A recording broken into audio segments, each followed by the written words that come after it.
남자 집사님 한 분이 전도 경험이 거의 없으셨습니다. 몇 번 주위에 있는 사람을 교회로 인도하려고 애썼지만 실패하고 말았습니다. 그는 목사님께 나도 전도하여 그 사람이 눈물을 흘리며 예수님을 영접하는 것을 보고 싶습니다. 그랬으면 참 좋겠습니다. 라고 말하면서 한탄했습니다. 그러면서 자신에게는 불가능한 일이라고 생각을 했다는 것이죠. 근데 목사님께서 제자 훈련을 한 다음에 가까운 사람에게 교회 다니자고 말하기 전에 한 30분 정도 시간을 달라고 해서 양육 메시지를 좀 전해보면 어떻겠냐. 그러면 반드시 예수님을 믿게 될 것이다. 이렇게 말하는 걸 듣고 목사님 말씀에 순종했습니다. 근데 놀라운 일이 발생했습니다. 얼마 후에 그 집사님이 전한 복음 메시지로 구원받은 사람이 주일 예배 때 새 가족으로 환영을 받았다는 것입니다. 양육자인 그 집사님은 그 새 가족 옆에 서서 너무나 감격스러워 했습니다. 여러분, 복음이 생명을 구하는 것입니다. 예전에 웨스트민스터 신학교 교수로 계시던 카나베 선교사님의 이야기입니다. 이분은 한국에서 유흥업소 여성들에게 전도를 했다는 것이죠. 유흥업소 여성들의 환경을 바꿔주고 자립을 도와주고 여러 가지 많은 편의를 도와주었습니다. 그런데 많은 사람들이 다시 유흥업소로 돌아가는 것을 보고 실망한 나머지 하나님께 기도했습니다. 그랬더니 하나님께서 복음을 좀 증거해야 되지 않겠느냐, 이런 마음의 음성을 들려서 이제 그들에게 하나님의 복음을 증거하기 시작했습니다. 낮에는 별로 할 일이 없는 그녀들 찾아가서 성경 공부를 시작했습니다. 호기심으로 예수님의 이야기를 듣던 유흥업소 여성들이 일단 예수님을 만나게 되면 달라진다는 것입니다. 처음에는 자기는 이런 일을 할 수밖에 없는 상황이라고 합리화시켰던 그 여성들이 예수님을 믿게 되니 적어도 80% 이상의 여성들이 아무 말 없이 유흥업소를 뛰쳐나갔다는 겁니다. 그리고 가서 가정부 일을 한다든지 공장에서 일을 한다든지 길거리에서 행상을 벌여놓고 장사를 했다라는 것입니다. 그리고 숨어서 이분들이 예수 믿고 구원받은 이분들이 다른 사람을 후원해 주었다라는 것입니다. 복음은 이렇게 사람을 변화시킨다는 것입니다. 복음은 진짜 생명이 변화된 상황보다, 환경보다 더 큰 능력이 있다는 것이죠. 복음은 우리 인생의 전부를 바꿔 놓게 되는 것입니다. 복음은 한마디로 말하면 예수 그리스도인 것이죠. 이것은 복음의 내용이 예수 그리스도란 뜻이며 그분 자체가 복음이라는 의미가 있는 것입니다. 복음이라고 하는 단어가 헬라어로 보면 유앙겔론이라고 하는 단어를 사용합니다. 마가복음이 기록될 당시 유앙겔론이라고 하는 말은 로마 황제와 관련된 좋은 소식, 또 생일, 출생, 승전보 등을 뜻하는 의미로 사용되었습니다. 예를 들면 로마가 전쟁에서 승리하여 로마의 지배가 확장되고 공고히 되었을 때에 이 승전보를 유앙겔리온, 복음이라고 로마 사람들은 알게 되었다. 그렇게 사용되었다라는 겁니다. 그런데 이러한 단어를 마가는 예수 그리스도께 차용하고 있다라는 것입니다. 로마는 식민 통치를 받은 나라에 종교의 자유를 허락하고 있었습니다. 하지만 로마의 지배에 조금이라도 저항하거나 위협이 되는 일은 지나칠 정도로 과잉 진압을 했습니다. 그래서 처음부터 싹을 제거했다는 것입니다. 이런 상황에서도 마가는 담대하게 예수 그리스도의 출현을 통해 하나님이 다스리는 세상, 하나님의 왕국에서 하나님의 통치를 이어갈 후계자로 오셨다고 선포하고 있는 겁니다. 그리고 예수 그리스도, 다시 말해서 하나님의 아들이 이 땅에 오셨고 그분이야말로 진정한 유앙겔론이라고 선포하고 있는 것입니다. 오늘날 우리의 삶을 돌아보면 과연 복음을 무엇이라 생각하고 있을까요? 세상 사람들은 복음을 예수님이라고 생각하지 않는다는 것입니다. 옛날 로마가 복음이라 생각했던 돈을 많이 버는 것, 권력을 가지고 높은 자리에 오르는 것을 기쁜 소식이라고 생각하고 있다는 겁니다. 그래서 그들은 쾌락과 욕망을 극대화함으로 말미암아 유앙겔리온, 즉 복음이 이 시대를 지배한다라고 생각하며 살고 있다는 것이죠. 그러나 우리 믿는 자들은 하나님의 아들이신 예수 그리스도께서 다스리시는 하나님의 통치를 받는 것이 진정한 기쁜 소식, 유앙겔론이라 선포해야 되는 것입니다. 사랑하는 성도 여러분, 형통과 물질의 축복이 복음이 아니라 오직 예수 그리스도께서 이 땅에 오셨다는 소식을 복음이라 외치는 분들이 되어 기쁜 성탄의 날에 예수님을 만나시기를 예수 이름으로 간절히 축원드립니다. 오늘 본문은 예수 그리스도의 길을 예비하는 선구자로서 세례 요한의 사역을 설명하고 있습니다. 세례 요한의 등장과 예수 그리스도의 길을 예비하기 위해 회개의 세를 베푸는 그의 사역에 대해서 소개하고 있는 본문이죠. 마가는 세례 요한의 사역을 통해 예수 그리스도와 구약 예언과의 관계를 설명하는 복잡한 신학적 설명을 하지는 않습니다. 다만 본래 제2위 성자 하나님이신 예수님께서 육신을 입고 종의 모습으로 세상에 오셨다 선포하고 있는 겁니다. 그리고 예수님께서 친히 고난받으시고 또한 승리하신 예수님의 생애에 대해서 소개하고 있다는 것이죠. 이렇게 함으로써 현재 고난 중에 있는 성도들로 하여금 예수님을 바라보며 인내하도록 하고 위로하며 격려하고 있는 것입니다. 오늘 말씀을 통해서 다시 복음 앞으로라고 하는 제목으로 예수님은 복음의 시작이신데 우리가 어떻게 다시 복음 앞으로 나아갈 수 있을지 하나님의 은혜를 나누도록 하겠습니다. 예수 그리스도는 복음의 시작이라고 하는 사실을 말씀하고 있습니다. 1절이죠. 한번 읽어봅니다. 시작. 하나님의 아들 예수 그리스도의 복음의 시작이라. 아멘. 마가는 본절에서 예수 그리스도, 즉 하나님의 아들 예수 그리스도의 복음의 시작이라 강력한 선포로 성경을 시작하고 있다는 것입니다. 다시 말해서 복음은 예수 그리스도에 관한 것이라고 하는 말씀인 것이죠. 복음은 그리스도가 그 주제인 것입니다. 복음은 예수 그리스도에 의해서 예수 그리스도 말미암아 이루어지고 쓰여졌음을 여러분들이 믿으시기 바랍니다. 로마서 1장 16절의 말씀입니다. 내가 복음을 부끄러워하지 않으니 이 복음은 모든 믿는 자에게 구원을 주시는 하나님의 능력이 됨이라. 먼저는 유대인에게요 또한 헬라인에게로다 말씀합니다. 여기서 능력이라는 말씀은 하나님의 외적으로 나타나는 초자연적 이적과 표적을 의미합니다.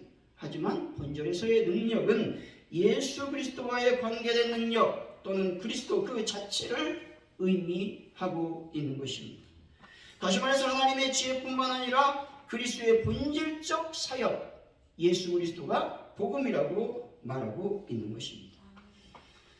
유명한 기독교 베스트셀러 작가인 필립 안시는 이렇게 말했습니다. 기도는 인간의 능력에서 바라보는 것이 아니라 하나님의 시각에서 바라보는 것이다 라고 말했습니다. 사람이 자기 시각으로 바라보면 이성적 믿음만을 갖게 되지만 하나님의 능력으로 바라보면 신앙적 믿음이 된다라는 말씀인 것이죠. 그래서 우리 기자는 이렇게 말하죠. 믿음은 바라는 것들의 실상이요 보지 못하는 것들의 증거다라고 말씀했습니다. 야고보 사도는 이렇게 말하죠. 그러므로 믿음으로 구하라 말했습니다. 기도하는 사람은 하나님의 시각에서 모든 것을 바라보기 때문에 하나님의 능력이 나타난다라는 것입니다. 믿음을 구하는 것이 하나님의 능력이라는 것입니다. 자기 안에 갇혀 남을 바라볼 수 없다면 그것은 기도하는 사람이 아니라는 것이죠. 하나님의 능력으로 사는 것이 아니라 자기 생각, 자기 경험, 자기 고집으로 사는 사람인 것입니다. 이런 사람은 결코 믿음으로 살 수 없다는 것입니다. 하나님의 능력으로 사는 기도하는 사람은 다른 사람을 사랑하며 배려하는 사람이라고 성경은 말씀하고 있죠.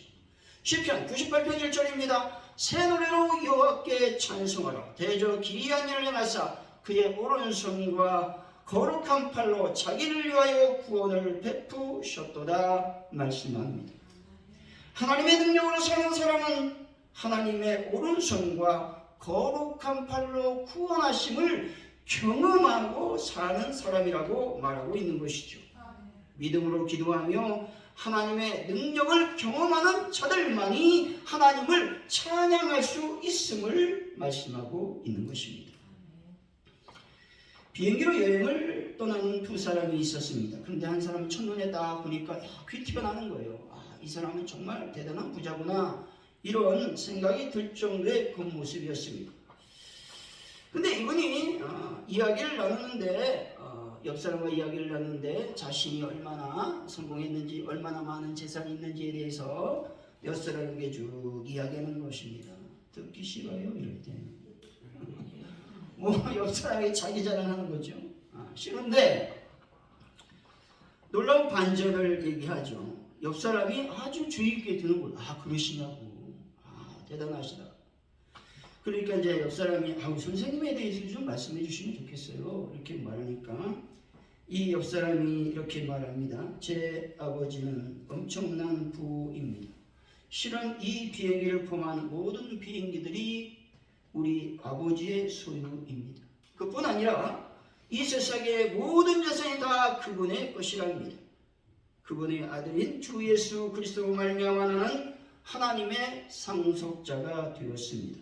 뿐만 아니라 예수 그리스도와 함께 공동 상속자가 되었습니다 말했다는 것이죠. 부자는 드디어 그가 말하는 것이 자기로서는 전혀 몰랐던 일임을 알기 시작했습니다. 그리고 알아야 극히 조금밖에 알지 못했던 영적 재산에 관한 것임을 눈치채기 시작했다는 것이죠. 마침내 그가 부자에게 주님을 믿으라고 권하자 부자가 이렇게 말했습니다. 지금까지 내게 단지 예수 그리스도를 믿기만 하면 얻을 수 있는 영적 재산에 대해 당신처럼 확신에 차서 확실하게 이야기해준 사람은 없었습니다 말했다는 것이죠. 그들이 비행기 계단에서 내렸을 때 부자의 표정에서 누가 봐도 그가 예수 그리스도를 깊이 생각하고 믿었음을 알게 되었다라는 것입니다.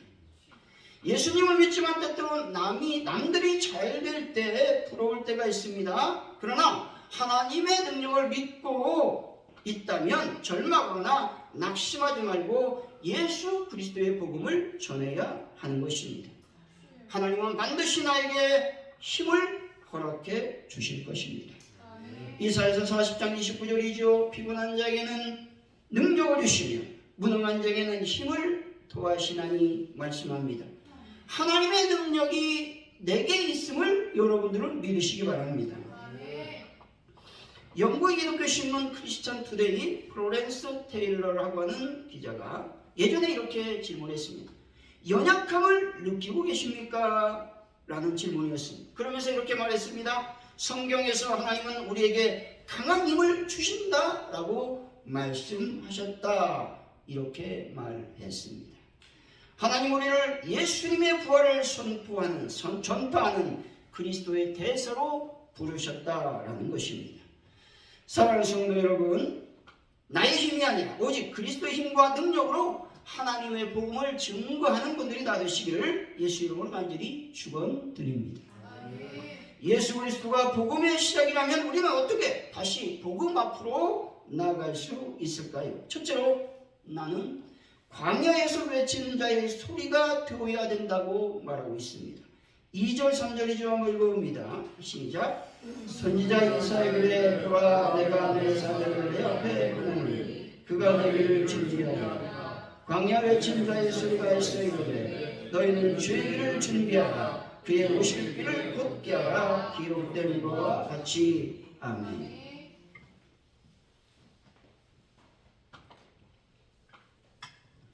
2절에서 내 사자라고 하는 말은 예수 그리스도 선구자인 세례 요한을 가리키는 말씀입니다. 세례 요한은 태어나기도 전에 하나님에 의해 선택되었고 예정되어 있었다는 것이죠. 때가 되어 하나님의 부르심을 받고 이 땅에 그리스도의 선고자로 왔다라는 것입니다. 3절에서 광야는 세례 요한이 주로 활동했던 유대 광야를 의미합니다. 근데 광야는 영적으로 해석해보면 당시 이스라엘의 영적 상태, 곧 부패하고 타락하여 마치 식물이 자랄 수 없는 불모지와 같이 된 이스라엘의 형편을 상징적으로 묘사하고 있는 단어입니다. 하나님은 광야에서 외치는 자의 소리로 세례 요한을 일꾼으로 세우셨다 말씀합니다. 하나님께서 일꾼을 선택하는 방식은 공개적으로 선발하지 않는다라는 것입니다. 예레미야서 1장 5절이죠. 내가 너를 모태에서 짓기 전에 너를 알았고 내가 배에서 나오기 전에 너를 성별하였고 너를 여러 나라의 선지자로 세웠느니 하시기로 말씀합니다. 하나님께서 예레미야를 세울 때 먼저 선택했죠. 선택할 시기는 잉태하기 전이라고 말합니다. 그리고 이 세상 나오기 전부터 하나님은 예레미야를 성별하셨다 말씀합니다. 이와 마찬가지로 우리가 예수님을 믿게 된 것은 하나님께서 창조 이전부터 이미 택하셨다라는 사실을 여러분들은 믿으시기 바랍니다. 하나님의 택하심을 입어 예수님을 믿는 자가 되었다면 이제 나에게 주어진 사명과 직무가 무엇인지를 깨달아 알아야 된다는 것입니다. 하나님께서 나에게 명하신 일은 바로 복음 전파인 것입니다. 에콰도르 넬베 쿠라리강에 5구의 시체가 떠올라 있었습니다. 선교하기 위해서 갔다가 그곳 주민에 의해서 죽음당한 5구의 선교사님의 시체였습니다. 남편들이 영웅적이고 비극적 죽음을 통보하고 받았을 때에 5명의 남편을 잃은 부인들은 말도 못하고 멍하니 그냥 앉아 있었습니다. 그들 순교했다는 이야기가 미국 내에 전해지자 미국 신문들은 한결같이 보도합니다. 헛되고 헛되고 헛되도다 라고 말입니다. 그러나 그것은 결코 헛된 일이 아니었습니다. 그 이후로 아쿠아족, 즉 이적에 있었던 그 민족들은 하나님의 복음이 들어가기 시작했습니다. 과연 누가 복음을 증거했을까요?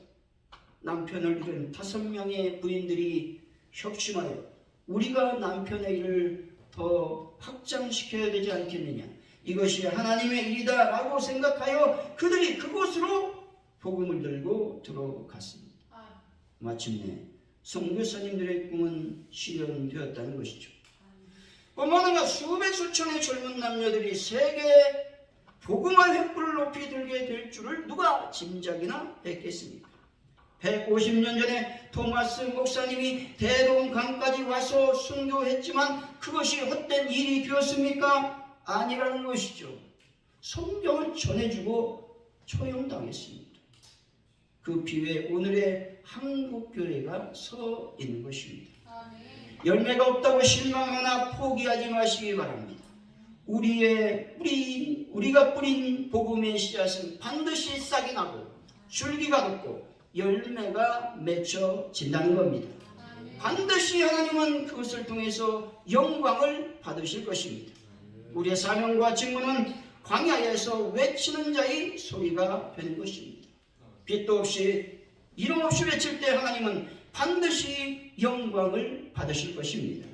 사랑하는 성도 여러분, 삶의 터전과 자리에서 외치는 자의 본분을 잘 감당하여 하나님을 기쁘시게 하는 분들이 되시기를 예수 이름으로 간절히 축원드립니다. 둘째, 회개해야 된다고 말씀하고 있습니다. 4절이 좀 읽어봅니다. 시작. 세례 요한이 광야에 이르러 죄사함을 받게 하는 회개의 세례를 전파하니. 아멘. 여기서 회개라고 하는 말은 다시 생각함이라고 하는 의미입니다. 즉 회개는 구체적으로 하나님과 자신의 관계에서 자신의 마음과 생각을 바꾸는 것입니다. 그러나 회개는 단순히 마음만 바꾸는 변화가 아니라 행위의 변화를 이끌어내는 마음의 변화를 의미하는 것이죠. 또한 회개하다라고 하는 말은 인간이 하나님과 바른 관계로 돌이키다 라는 의미라는 것이죠. 회개해야 되는 이유는 무엇입니까? 죄사함을 받기 위한 것이죠. 회개함으로 죄를 사함받고 죄로부터 자유롭게 된다라는 것입니다. 하나님 누구든지 진실로 자기 죄를 뉘우치며 자백하고 죄로부터 돌이키기만 한다면 그 죄를 용서해 주신다는 진리를 믿으시기 바랍니다. 하지만 회개하여 하나님께 죄사함을 받았다고 하더라도 인간과의 관계에서 잘못이 있다면 반드시 사람에게도 진심으로 사과 내지는 용서를 구해야 하는 것입니다. 하나님과의 관계가 중요하지만 인간과의 관계도 매우 중요하다라는 말입니다. 옛날에 밀양이라고 하는 영화를 보신 적이 있을 것입니다. 여기에서 어떤 것을 영화 감독은 꼬집었느냐? 하나님과의 관계에서 용서받았다고 잘못을 범한 인간과의 관계에서 전혀 죄책감을 느끼지 못했다는 것이죠. 이것은 진정한 회개라고 볼 수 없다는 것입니다. 이것을 그 영화는 꼬집고 있다는 것이죠. 우리를 향한 하나님의 마음은 죄 때문에 멸망하는 것이 아닙니다. 죄에서 돌이키기를 원하시는 것이 우리 하나님의 마음입니다. 이사야서 55장 7절이죠. 악인은 그의 길을, 불의한 자는 그의 생각을 버리고 여호와께로 돌아오라. 그리하면 그가 긍휼히 여기시리라. 우리 하나님께로 돌아오라. 그가 너그럽게 용서하시리라. 아멘. 하나님의 용서하심은 너그럽다라고 말씀합니다. 우리 하나님의 마음은 항상 넓고 크고 깊으십니다. 그래서 회개만 한다면 우리들의 죄악을 넓은 마음으로 용서해 주시는 것입니다. 사랑하는 성도 여러분, 자신을 날마다 돌아보고 하나님과의 관계를 바르게 하여 복음 앞으로 다시 나아가는, 그래서 복음을 전파하는 여러분들이 되시기를 예수 이름으로 간절히 축원드립니다. 셋째로 성령으로 충만해야 된다라고 말씀합니다. 8절이죠. 한번 읽어봅니다. 시작. 나는 너에게 물로 세례를 베풀 거니와 그는 너에게 성령으로 세례를 베푸시리라. 아멘. 성령으로 충만하지 않는다면 어떻게 광야에서 복음을 외치는 자가 되겠습니까? 광야에 가면 물도 없고 먹을 양식이 없습니다. 그래서 그곳에서 복음을 외치는 것 결코 쉽지 않다는 겁니다. 따라서 성령으로 충만해야 어디 가든지 하나님의 복음을 증거할 수 있다라고 하는 겁니다. 성령 세례는 예수 그리스도를 나의 구주로 고백하고 믿게 하는 은혜가 있다는 것입니다. 성령의 충만은 나를 하나님의 존귀한 자녀가 되게 하는 은혜가 있는 것입니다. 뿐만 아니라 나의 부패한 본성을 거룩하게 변화시켜주는 은혜가 성령 세례에 있는 겁니다. 또한 성령 세례는 하나님의 백성으로 주님이 다시 오실 때까지 살아가게 하는 은혜가 있는 것입니다. 사도행전 1장 8절이죠. 오직 성령이 임하시면 너희가 권능을 받고 예루살렘과 온 유다와 사마리아와 땅끝까지 이르러 내 증인이 되리라 하시니라. 아멘. 성령의 충만을 받을 때 하나님의 권능이 내게 임하는 것입니다. 그 권능으로 땅끝까지 이르러 하나님의 증인이 되는 것입니다. 성령 충만할 때 하나님의 형상으로 지음받은 그 존재가 온전하게 회복될 수 있음을 말씀하고 있는 것입니다. 결론적으로 복음의 시작은 예수 그리스도입니다. 우리가 복음 앞으로 나가려면 첫째로 광야에서 외치는 자의 소리가 되어야 됩니다. 그리고 회개해야 됩니다. 성령 세례받아 성령으로 충만해야 되는 것이죠. 사랑하는 성도 여러분, 자신의 분량을 알아 더욱 겸손하여 하나님의 권능으로 복음의 메신저들이 다 되시기를 예수 이름으로 간절히 축원드립니다. 기도합니다. 하나님 아버지, 저희들이 다시 복음 앞으로 나아가길 원합니다. 내가 광야에서 외치는 자의 소리가 되기를 원합니다. 성령에 충만하기를 원합니다. 회개하는 자가 되기를 원합니다. 인도하여 주옵소서. 감사합니다. 예수님의 이름으로 기도하옵나이다. 아멘.